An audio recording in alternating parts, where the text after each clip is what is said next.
Hello students, मैं अरविंद चौधरी स्वागत करता हूं आप सभी का एक और लेटेस्ट वीडियो में। आज के इस वीडियो में हम देखने वाले अम्ल क्षार वियोजन क्या होता है, एसिड बेस डिसोसिएशन क्या है। देखो, अम्लों का वियोजन देखेंगे। सबसे पहले तो हेडिंग डाल दो सबसे पहले इसके अंदर, अम्लों का वियोजन। देखो, जिस अम्ल का पूर्णतः आयनन हो जाता है वो क्या हो जाएगा, पर्पल अम्ल हो जाएगा। पर्पल अम्ल means strong acid. Strong acid कौन सा होगा, जो कंप्लीटली वाटर के अंदर क्या हो जाए, डिजोल्व हो जाए, अर्थात 100% उनका क्या हो जाए, आयनाइजेशन हो जाए, आयनन हो जाए, वही क्या होंगे, स्ट्रॉन्ग एसिड होंगे। ऐसे ही हम बात करेंगे अगर क्षार के वियोजन की, तो उसके अंदर भी क्या हो जाएगा, जिनका पूर्णतः आयनन होगा वो क्या हो जाएंगे, अपने क्षार हो जाएंगे। कौन से, स्ट्रॉन्ग बेस हो जाएंगे, अर्थात प्रबल क्षार हो जाएंगे। उसके बाद बात करते हैं हम दुर्बल अम्ल की, कि जो अम्लों का पूर्णतः आयनन नहीं होता, अर्थात जिन अम्लों का पूर्णतः आयनन नहीं होता वो क्या कहलाते हैं, दुर्बल अम्ल कहलाते हैं। तो बच्चों, यहां से आपकी एक चीज समझ में आ जानी चाहिए, जो इनका हम आयनन कर रहे हैं, पूर्णतः आयनन कर रहे हैं या दुर्बल अम्लों का जो वियोजन कर रहे हैं, इसके बारे में यहाँ पे हम बात करने वाले हैं अम्लों और क्षार के वियोजन के अंदर।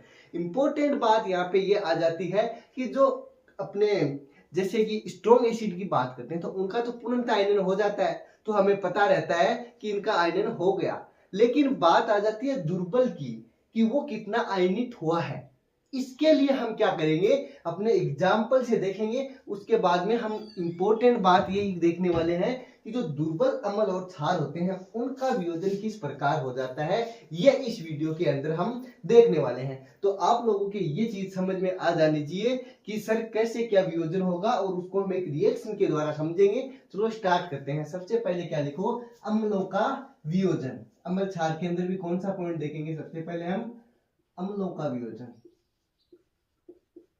एसिड की बात करेंगे। देखो, इससे पहले भी हमने जैसे इक्विलिब्रियम चैप्टर वाला चैप्टर देखा था पीछे वाला, उसके अंदर भी हमने देखा था केमिकल इक्विलिब्रियम के अंदर भी आयनाइजेशन देखा था, आयनन। सेम वैसा ही इसके अंदर करने वाले हैं। तो आपको पीछे का ही याद होना चाहिए, तभी आप आगे अच्छे से पढ़ पाओगे। हाँ, तो अम्लों का वियोजन करेंगे तो इसके अंदर क्या हो जाएगा, एक तो जिन अम्लों का पूर्णतः आयनन हो जाए। कैसा, पूर्णतः। पूर्णतः आयनन का मतलब 100% आयनाइजेशन हो जाए, वो कौन से हो जाएंगे, अपने प्रबल अम्ल हो जाएंगे। कौन से हो जाएंगे बच्चों, प्रबल अम्ल हो जाएंगे। अम्ल मींस स्ट्रॉन्ग एसिड, शॉर्टकट में क्या बोल दोगे, strong acid, right, S A बोल दोगे। उसके बाद में ऐसे अम्ल होंगे जिनका पूर्णतः आयनन नहीं होता, अर्थात वो कौन से हो जाएंगे, दुर्बल अम्ल हो जाएंगे। यही इंपॉर्टेंट बात आ जाएगी। तो यहाँ पे हम अगली बात क्या लिख देंगे, कि जिनका पूर्णतः आयनन नहीं होता। अगली बात क्या आ जाएगी, पूर्णतः आयनन नहीं होता। अगर पूर्णतः आयनन नहीं हो रहा, इसका मतलब वो क्या है, दुर्बल अम्ल हो गए। कौन हो गए, दुर्बल अम्ल हो गए।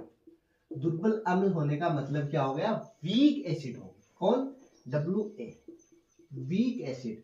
वीक एसिड मतलब इनका आयनाइजेशन है वो कंप्लीटली नहीं होता।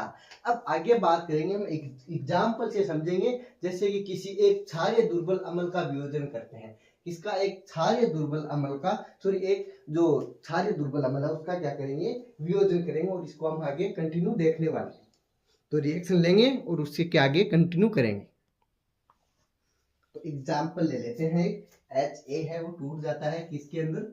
देखो, एक एग्जाम्पल ले लेते हैं दुर्बल अम्ल का, ये किस में टूट जाएगा। देखो, यहाँ पे इंपॉर्टेंट बात, हम सम में पढ़ रहे हैं तो ये एरो लगाना जरूरी है, वन साइडेड एरो नहीं लगाना। तो HA है ये किस में टूट जाएगा, H+, और दूसरा A है ये किस में, माइनस में टूट जाएगा, राइट, A माइनस में टूट जाएगा।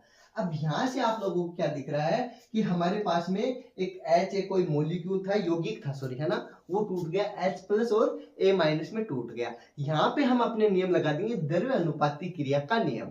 तो द्रव्य अनुपाती क्रिया का नियम क्या हो जाता है, जैसे कि हम सांद्रता की बात करते हैं, इसके अंदर एसिड की बात करें यहाँ पे, तो Ka क्या यहाँ पे समानुपाती स्थिरांक है, अर्थात इसकी जगह हम क्या बोल देंगे, Ka का मतलब क्या हो जाएगा, अपने ऊपर उत्पाद की सांद्रता अपॉन में अभिकारक की सांद्रता लिख देते हैं। यही क्या है, द्रव्य क्रिया अनुपाती नियम है। तो यहाँ पे आप क्या लिख दोगे, द्रव्य अनुपाती क्रिया नियम से, राइट, यहाँ पे लिख दो द्रव्य अनुपाती क्रिया नियम से। हाँ, अब देखो द्रव्यानुपाती क्रिया नियम क्या है, ऊपर तो किसकी सांद्रता आ जाएगी, अभिकारक की सांद्रता आ जाएगी, सॉरी उत्पाद की सांद्रता आ जाएगी। उत्पाद क्या है, H प्लस और A माइनस है, तो इनकी सांद्रता मीन्स H प्लस, सांद्रता को हम बड़े कोष्टक में लिखते हैं, राइट। ये चीज आपको सब पता होनी चाहिए, क्योंकि अभी तक मैंने आपको पीछे सारी वीडियो के अंदर समझा दिया है। और उत्पाद हो गया, अपॉन में क्या हो जाएगा, अभिकारक क्या है बच्चों, HA। यहां तक आपको कोई भी दिक्कत नहीं होनी चाहिए। यहाँ पे Ka क्या है, Ka मैंने आपको ऑलरेडी बता दिया, अम्ल वियोजन स्थिरांक है। क्या है, अम्ल वियोजन स्थिरांक है Ka। तो यहाँ पे आप लिख सकते हो कि सर Ka है, ये क्या है, अम्ल वियोजन स्थिरांक, हाँ कांस्टेंट है स्थिरांक। अब आगे क्या करेंगे, हम यहाँ पे सांद्रता की बात कर लेंगे। सांद्रता जैसे कि साम्य के ऊपर क्या सांद्रता हो जाएगी इसकी, ऐसे ही हम अपेक्षिक सामर्थ्य है इसकी बात करेंगे। सीधा सा मतलब ये हो गया, जैसे कि अम्लों की अपेक्षिक सामर्थ्य है उसकी बात करेंगे। रिलेटिव स्ट्रेंथ ऑफ एसिड की बात करने वाले हैं। देखो भिन्न भिन्न सांद्रताओं पे क्या हो जाता है, अम्ल की सामर्थ्यता है वो भी क्या हो जाती है, अलग अलग हो जाती है, अर्थात वियोजन की मात्रा पर निर्भर करती है। ये बात हम बोल देंगे, क्या बोल देंगे कि अम्लों की अपेक्षिक सामर्थ्य क्या होती है, भिन्न भिन्न सांद्रताओं पर अम्ल की सांद्रता उसकी वियोजन की मात्रा पर निर्भर करती है। ये बात इंपॉर्टेंट हो जाएगी। तो आगे आप हेडिंग डालो, इसको हम इरेज कर देते हैं, फिर कंटिन्यू करेंगे। एकदम अच्छे से पूरा आपको स्क्रीनशॉट ले लेना है और अच्छे से समझना है। हाँ, मैंने क्या बता दिया, किसकी बात करेंगे, अम्लों की अपेक्षिक सामर्थ्य की बात करेंगे। अम्लों की अपेक्षिक सामर्थ्य मतलब रिलेटिव, अपेक्षिक का मतलब क्या हो गया, रिलेटिव। सामर्थ्य का मतलब क्या हो जाता है, स्ट्रेंथ, कितनी स्ट्रेंथ है, H प्लस आयन की स्ट्रेंथ है ना, पीएच वगैरह की बात करेंगे बेसिकली। हाँ, तो अम्लों की अपेक्षिक सामर्थ्य क्या होती है, आप मेरे बताने से पहले कमेंट करके बताओ अगर आपको आ रही है तो, है ना।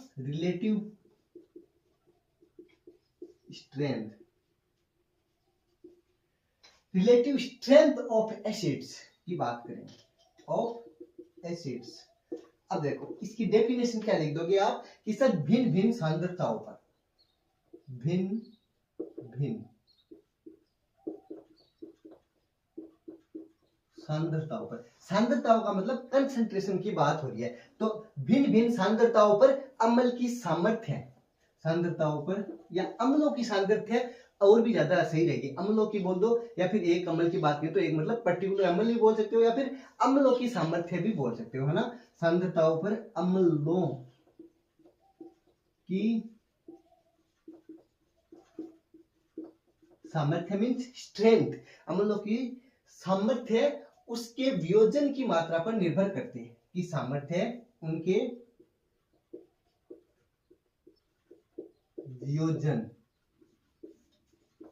की मात्रा पर निर्भर करती है। बहुत ही इंपॉर्टेंट लाइन है, एग्जाम में डायरेक्ट यहां से क्वेश्चन आता है कि वो बोलता है कि भिन्न भिन्न सांद्रताओं पर अम्ल की सांद्रता उनकी वियोजन के मात्रा पर निर्भर करती है। ये एग्जाम में डायरेक्ट कथन के रूप में देगा आपको, राइट। अब क्या करते हैं, कोई एक रिएक्शन लेते हैं और उसके अकॉर्डिंग हम, जैसे प्रारंभ में उसके मोल कितने हैं, साम्य पे कितने मोल है, ऐसे साम्य पर सांद्रता उसकी कितनी है, ये सब निकालेंगे, जैसा कि हमने आयनिक इक्विलिब्रियम चैप्टर के अंदर, नहीं सॉरी केमिकल इक्विलिब्रियम चैप्टर के अंदर भी निकाला था, सेम वैसा ही है। अब मैं आपको फिर से थोड़ा याद दिला देता हूं, ये रिएक्शन लिख के पूरा निकालना हमारे सिलेबस में बिल्कुल भी नहीं है, हमारे डायरेक्ट कथन के रूप में पूछेगा या लास्ट जो फॉर्मूला आता है वो आएगा। तो मैं फिर भी आपको थोड़ा सा निकाल के बता देता हूं। एक बार अम्ल वाले में, क्षार वाले में आपको क्या करना है, डायरेक्ट लिख देना है, क्योंकि एक का मैं बता दूंगा थोड़ा सा, और हमारे सिलेबस में डेरिवेटिव करना इसका सिलेबस में नहीं है ना।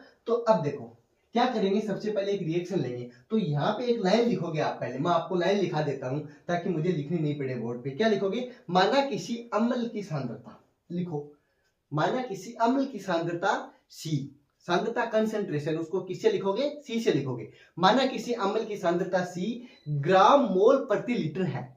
आपको पता है सांद्रता की इकाई होती है वो मोल प्रति लीटर होती है, ग्राम मोल प्रति लीटर होती है। तो ये चीज मैंने कुछ नहीं बताई, आपको पहले से पता है। हाँ, तो माना किसी अम्ल की सांद्रता C ग्राम मोल प्रति लीटर है तथा इसके वियोजन की मात्रा x है। क्या है? वियोजन की मात्रा। तो क्या है? वियोजन की मात्रा x है। तो एक रिएक्शन हमने जो ली है अभी ऊपर, उसको कंटिन्यू करेंगे। तो क्या हो जाएगा? HA है हमारे पास में, ये किस में टूट जाएगा? H तो प्लस में टूट जाएगा और A माइनस में टूट जाएगा। अब क्या करेंगे बच्चों? प्रारंभ में मोल की बात करेंगे, इनिशियल स्टेट में, है ना? प्रारंभ में मोल, प्रारंभ में मतलब जब अभिक्रिया शुरुआत हो रही है या होने से पहले की बात कर रहे हैं। तो सबसे पहले हमारे पास में अभिकारक होंगे। जब अभिक्रिया प्रारंभ हो रही है उस टाइम पे सिर्फ हमारे पास में क्या होंगे? अभिकारक होंगे, उत्पाद तो बनेगा ही नहीं। तो क्या हो गया? उत्पाद तो 0 हो गया। अभिकारक क्या है? यहाँ पे सपोज दैट की 1 है, एक ही दिख रहा है आपको, यहाँ गुणांक में 2 3 4 कुछ भी नहीं है, मतलब ये 1 H है, राइट? 1 H है, तो ये 1 हो गया। ये तो बने ही नहीं प्रारंभ में, तो ये भी 0 है, ये भी 0 है। ये कंफ्यूजन आप लोगों के बिल्कुल भी नहीं होना चाहिए। अब बात करेंगे इक्विलिब्रियम की। एट इक्विलिब्रियम साम्य पर मोल कितने हैं, है ना? मोल। अब मोल की बात करेंगे साम्य पर मोल की। साम्य पर मोल, देखो साम्य पे क्या हो जाएगा? अभिकारक है उसकी कमी आती जाएगी, उत्पाद बनता जाएगा। अर्थात साम्य स्थापित होते टाइम, मतलब जिस टाइम साम्य स्थापित होता है वहां पे अभिकारक और उत्पाद दोनों की मात्रा बराबर हो जाती है। अर्थात जहां पे मैं आपको यहाँ पे बताना चाहूं कि इधर से x मोल अगर उत्पाद बन रहा है अभिकारक से, तो इधर से x माइनस हो जाएगा, राइट? यही तो बात है। तो पहले क्या था? 1 था, अब क्या है? x मोल बन रहा है। वियोजन की मात्रा हमने क्या मानी है? x मानी है। तो यहाँ पे क्या हो जाएगा? इससे माइनस x कर देंगे, तो इधर क्या बन जाएगा? ये भी x बन जाएगा, ये भी x बन जाएगा। बस इतना ही दिया, इधर से माइनस कर रहे हैं वो यहाँ पे लिख रहे हैं। अब सांद्रता है वो साम्य पे बात, साम्य पे सांद्रता की बात करेंगे कि कंसंट्रेशन कितनी है। इक्विलिब्रियम जब स्टेबल होता है तब। तो सांद्रता का मतलब क्या हो जाता है आप लोगों को पता है। सांद्रता को हम C से लिखते हैं और ये क्या हो जाती है? N/V। Sorry for that, N/V। यहाँ पे N क्या है? मोलों की संख्या, V क्या है? वॉल्यूम आयतन, C है कंसंट्रेशन सांद्रता। तो N हमारे पास में कितना है? मोलों की संख्या कितनी ली हमने? 1 ली है। तो अगर यहाँ पे मैं N = 1 ले लेता हूं, क्या ले लेता हूं? इफ N = 1, तो यहाँ पे N की जगह 1 आ जाएगा। तो आप यहाँ पे क्या बोल दोगे सर? C = क्या हो जाएगा? 1/V हो जाएगा। ये चीज यहाँ पे आप लोगों के समझ में आ गई। सेम कहानी यहाँ हो जाएगी। अब बात करेंगे ना यहाँ पे साम्य पे सांद्रता की, तब हाँ लिखो साम्य पर सांद्रता। अब सांद्रता क्या होती है? C = N/V होती है। N की वैल्यू 1 है, तो यहाँ पर इसके मल्टीप्लाई में 1 करेंगे तो 1 और अपॉन में V, मतलब 1 × 1 - x/V, ये हो जाएगी सांद्रता की बात। तो यहाँ पे 1 - x, तो ऐसा का ऐसा मल्टीप्लाई में 1 करेंगे, कोई मतलब नहीं है, अपॉन में V, ये क्या हो गई? अभिकारक की सांद्रता की बात होगी। इधर क्या हो जाएगा? N मोलों की संख्या क्या है? x है, मतलब वियोजन की मात्रा, x/V हो जाएगा, राइट? यहाँ भी x/V, यहाँ पर भी x/V हो जाएगा। ये चीज आप लोगों के समझ में आ जानी चाहिए। यहाँ तक कोई भी कंफ्यूजन नहीं होना चाहिए। अगर यहीं पे कंफ्यूजन है तो फिर आगे तो आप कर ही नहीं सकते बिल्कुल भी। ये चीज आप लोगों को मैंने समझा दी है। अब देखो सांद्रता वगैरह सारी समझ में आ गई। अब यहाँ पे हमने जो पीछे लिखा था Ka की वैल्यू क्या लिखी थी? H+, मतलब उत्पाद की सांद्रता अपॉन में अभिकारक की सांद्रता लिखी थी। तो सेम वही कहानी यहाँ पे लिख देंगे हम, राइट? तो यहाँ पर Ka = क्या हो जाएगा? अभिकारक की सांद्रता। अभिकारक की सांद्रता क्या थी? ऊपर H+A- था, अपॉन में Ha था, आप लोगों को याद है। चलो मैं फिर भी आपको रिवाइज करवा देता हूं। ऊपर क्या था? H+ upon Ha, right? इस रिएक्शन के अंदर अभिकारक की सांद्रता अपॉन में है और ऊपर क्या है? उत्पाद की सांद्रता, राइट? अब आप Ka की वैल्यू रख दोगे, यहाँ पे H+ और A+ सबकी वैल्यू रख दोगे, A- सबकी। देखो H+ की वैल्यू क्या है हमारे पास में? ये रही, क्या है? सॉरी ये रही, है ना? साम्य पे सांद्रता और अभिकारक की सांद्रता अपॉन, मतलब उत्पाद की सांद्रता अपॉन अभिकारक की सांद्रता, सबकी वैल्यू पुट कर देंगे। तो यहाँ पे तो हमारे पास में क्या हो जाएगा? ऊपर तो देखो इन दोनों की वैल्यू रखेंगे x/V, राइट? और इसकी रखेंगे 1 - x/V, तो उल्टा हो जाएगा, ये ऊपर चला जाएगा। तो मैं डायरेक्ट यहाँ पे क्या लिख सकता हूँ? इन दोनों का CX × CX हो जाएगा। देखो ऐसे CX.CX अपॉन के अंदर क्या चला जाएगा? 1 - x मल्टीप्लाई सी, ये नीचे चला जाएगा राइट, सी 1 माइनस एक्स, आप इसकी वैल्यू पुट करोगे तो सेम ही आ जाएगा। ये चीज देखो, इधर भी सी है इधर भी सी है, कैंसिल आउट हो जाएगा, कैंसिल आउट होके क्या हो जाएगा, ये x मल्टीप्लाई होके एक्स स्क्वायर और ये सी ऐसा का ऐसा, मतलब c x square upon 1 minus x आ जाएगा यहाँ पे राइट। तो यहाँ पर मैं क्या बोल सकता हूँ बच्चों, के ए की वैल्यू हमारे पास में क्या आ गई, सी एक्स स्क्वायर अपॉन में 1 माइनस एक्स। अब देखो हमारे पास में वियोजन की मात्रा क्या होती है, अगर बहुत ही कम होती है, अर्थात बहुत कम मतलब 1 से भी कम, 0 के लगभग होती है, तो यहाँ पे 1 माइनस एक्स की वैल्यू ऑलमोस्ट किसके इक्वल हो जाएगी, 1 के इक्वल हो जाएगी। अर्थात मैं यहाँ पे आगे ऐसे लिख सकता हूं,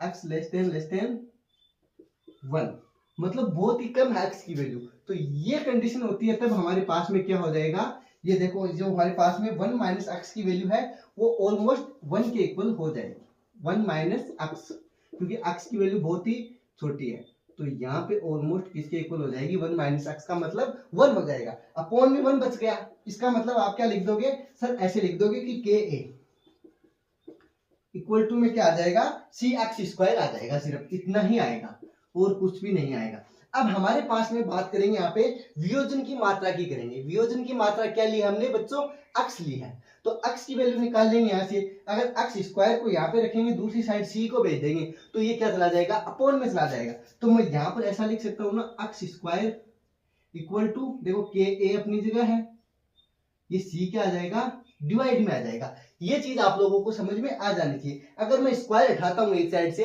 तो दूसरी तरफ क्या आ जाता है, अंडर रूट आ जाता है, तो x इक्वल टू क्या लिख दोगे बच्चों, के ए अपॉन सी और ये रूट आ जाएगा। ये चीज आप लोगों के समझ में आ जानी चाहिए। अगर ये चीज समझ में आ गई तो आप लोगों के सब कुछ समझ में आ गया।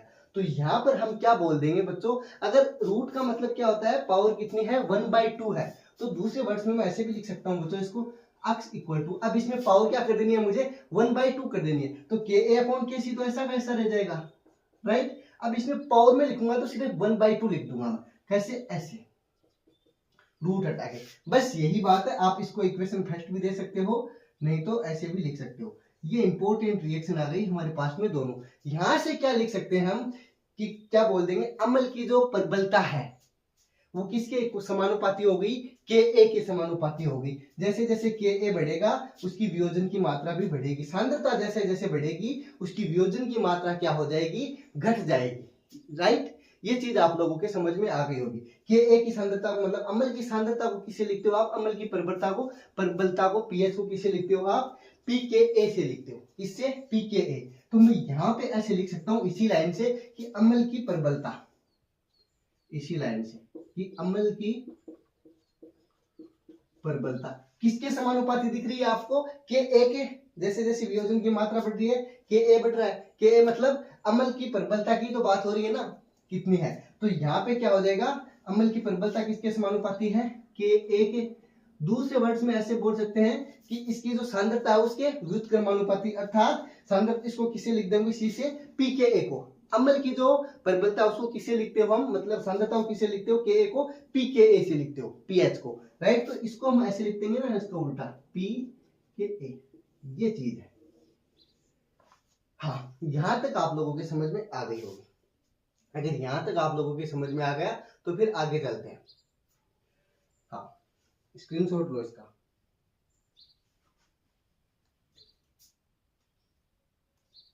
ले लिया स्क्रीनशॉट, ठीक है। अम्ल की प्रबलता की बात आ गई है ना, अब किसकी बात कर लेंगे, दुर्बल अम्ल की पीएच की बात करेंगे। स्क्रीनशॉट ले लिया, चलो देखो आप लोगों को समझ में तो आ रहा है ना। अगर समझ में आ रहा है तो आप कमेंट करके हमें बता सकते हो कि कैसा क्या वीडियो लग रहा है। अगर कुछ डाउट है तो वो भी कमेंट में पूछ सकते हो, और अगर आपको हेल्प हो रही है तो वीडियो को लाइक करके आप हमें मोटिवेट कर सकते हो साथियों। हाँ, अब देखो आगे किसकी बात करेंगे, पीएच की बात कर लेंगे इसके अंदर, किसकी, पीएच की। दुर्बल अम्ल की पीएच कैसे हो, क्या निकालेंगे, दुर्बल अम्ल की पीएच, हाँ पीएच पीएच कैसे निकालते हैं? देखो H प्लस आयन की जो सांद्रता होती है उसी को क्या बोल दोगे? पीएच बोल दोगे। तो यहाँ पे हमारे पास में H प्लस है, इसकी सांद्रता कितनी है? अभी हमने जस्ट देखा है कि क्या है इसका CXI का मान, है ना, पीछे देखा है जस्ट इक्वेशन में सिर्फ H प्लस का मान CX है, राइट।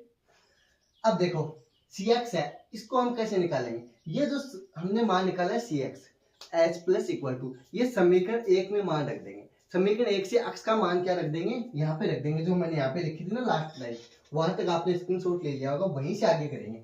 समीकरण 1 से क्या कर लेंगे? x का मान रख देंगे। तो यहाँ पे लिख देता हूँ एक लाइन, समीकरण 1 से x का मान रखने पर, तो x का मान रख देंगे तो वो सारा आप लोगों को याद होना चाहिए। क्या निकल के आया था हमारे पास में? H प्लस इक्वल टू क्या हो जाएगा? C तो ऐसा कैसा रह जाएगा, और हमारे पास में x की वैल्यू क्या थी? रूट के अंदर KA अपॉन C था, राइट। ये चीज आप लोगों को याद है। अब C का मतलब क्या हो जाता है बच्चों? ऐसे लिख देते हैं हम, एक C का मतलब क्या होता है? रूट के अंदर कितनी बार है ये? C 2 बार। सेम ये कहानी ऐसी है, कैसी? जैसे कि हम लिखते हैं 4 को, क्या लिखते हैं? 2 इंटू 2 इक्वल में क्या आ जाता है? 2, मतलब 4 को हम 2 इंटू 2 लिख सकते हैं। इसका मतलब ये 2 एक बार बार है, तो रूट के अंदर कितनी बार है? ये 2 बार। ऐसे ये C कितनी बार है अंदर? रूट 2 बार। आगे कहानी समझ में? अगर अकेला C बार है, इसका मतलब रूट में कितनी बार है? वो 2 बार है। ये चीज आप लोगों को आनी चाहिए। छोटी छोटी क्लासों की ये बातें हैं जो कि बार बार नहीं बताई जाती। हाँ, इसका मतलब आपको समझ में आ गया होगा। हाँ, तो मैंने आपको क्या बता दिया, इसकी वैल्यू रख दी। अब मैं यहाँ पे इसको कट कर सकता हूँ, मतलब यहाँ पे रूट 2 बार है बार, मतलब रूट क्या है? C into C, right. एक बार कैंसिल आउट हो जाएगा, तो यहाँ पे सीधा का सीधा क्या बच जाएगा? देखो मैं ऐसे लिख सकता हूँ, इस पे भी रूट आ जाएगा, और ये क्या हो जाएगा? C के A, क्या हो जाएगा? C डॉट के A, मतलब ये कैंसिल आउट होके ऐसे हो जाएगा। ये चीज आप लोगों को समझ में आ जानी चाहिए। अब क्या कर लेंगे, यहाँ पे इंपॉर्टेंट बात आ जाती है जो कि आपको याद करनी है। क्या करना है? याद करना है। क्या करेंगे? दोनों पक्षों का ऋणात्मक लॉग ले लेंगे। क्या ले लेंगे? ऋणात्मक लॉग ले लेंगे, और उससे क्या निकालेंगे हम? पीएच वैल्यू है वो निकाल लेंगे। बहुत ही इंपॉर्टेंट बात है ना। तो वो आगे करेंगे। इसके बाद में हम क्या लिख देंगे, इसको ऐसे भी लिख सकते हैं ना, इसकी पावर कितनी है? हाँ, मतलब 1/2।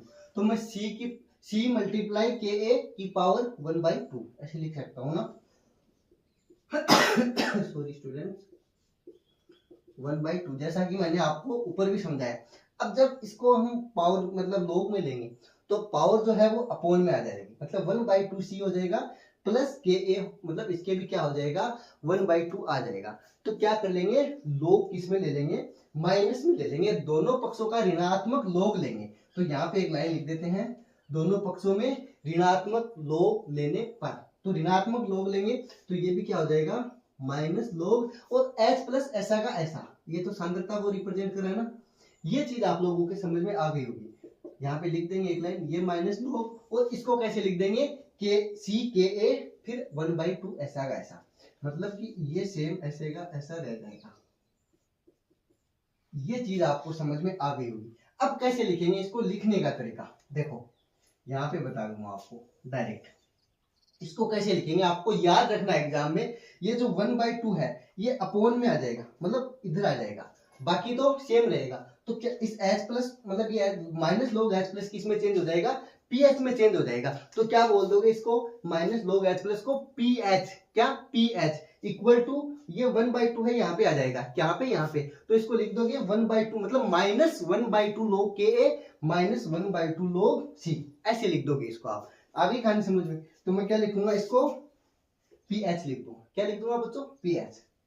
ये लो, पीएच लिख दिया। अब ये है माइनस लॉग, इसको क्या लिख दूंगा? ये जो 1/2 है यहाँ पे आ जाएगा माइनस 1/2 KA, माइनस 1/2 KA, और साथ में क्या है? लॉग है, तो लॉग कहां पे आ जाएगा? यहाँ पे आ जाएगा। लॉग KA, बीच में क्या है? माइनस, ये माइनस है 1/2 लॉग C, ये वाला माइनस 1/2 लॉग C। ये चीज आप लोगों को समझ में आ गई होगी। अब यहाँ पर क्या कर सकते हैं? pH इक्वल टू क्या कर देंगे 1/2 Ka माइनस 1/2 log C कर देंगे इसकी जगह, क्योंकि माइनस क्या ले लेंगे यहाँ पे, मतलब एक इंपॉर्टेंट बात बताऊं, माइनस log Ka का मतलब होता है pKa, क्या हो जाता है माइनस log Ka, क्या है माइनस log Ka, इसकी वैल्यू क्या हो जाती है pKa, क्या हो जाती है बच्चों pKa। तो मैं इसकी जगह क्या लिख दूंगा log Ka की जगह pKa माइनस log Ka की जगह क्या लिख दूंगा pKa, तो ये क्या हो जाएगा प्लस में हो जाएगा 1/2 pKa माइनस 1/2 log C। ये चीज यहाँ पे क्या आ जाएगी हमारे पास में फाइनली निकल के आ जाएगी pH की वैल्यू। तो आपको ये सब कुछ नहीं करना, सिर्फ ये याद करना है। सेम ऐसी की ऐसी कहानी किसमें करेंगे क्षार में करेंगे, राइट। हाँ, तो यहां से हमारे पास में क्या कैलकुलेशन निकल के आ जाएगा, एक लाइन लास्ट लाइन क्या बोल देंगे कि एक निश्चित ताप पर Ka का मान अम्ल की प्रबलता की माप है, अर्थात Ka का मान जितना ज्यादा होगा उतना ही क्या होगा वो प्रबल अम्ल होगा, राइट। तो यहाँ पे मैं एक चीज लिख दूंगा Ka ज्यादा प्रबलता भी ज्यादा, ये चीज यहाँ से निकल के आ जाएगी। सेम कहानी हम क्षार के लिए करेंगे। अगर आपको यहाँ तक समझ में आया है तो आप वीडियो के नीचे कमेंट करके बता सकते हो, और मिलते हैं कल एक और लेटेस्ट वीडियो में, वहां पे क्षार के बारे में बात करेंगे। So thanks for watching.